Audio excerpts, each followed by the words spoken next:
ترشل چاوه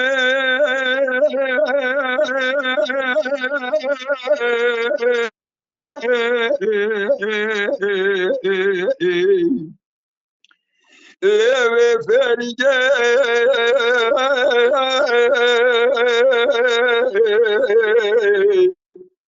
أمير بن شامي درشة شامي فريجة سبب وبديها ولقيت تعال بخكرت مشان فريجة تقول زينا قد برحنا قبل قد بيجيني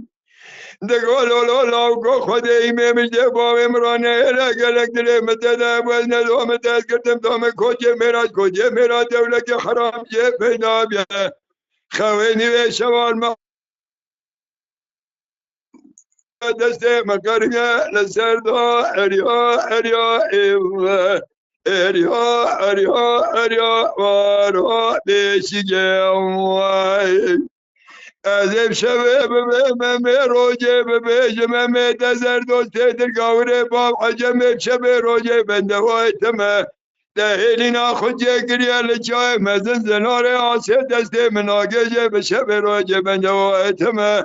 أذي ترم ولا دي خريب لا تميا ملتما دسر مراد لنا خوشي من مسجنك لسر دا اريا واروا چگمي واي جا حاجی جو أمي حرابنا تزراب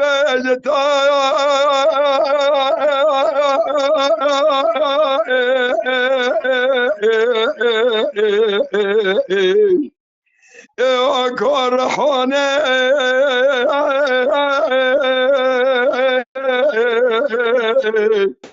أمير بني بنا تجربة يتا كرحانة كجي شندك لسري چاد وزانه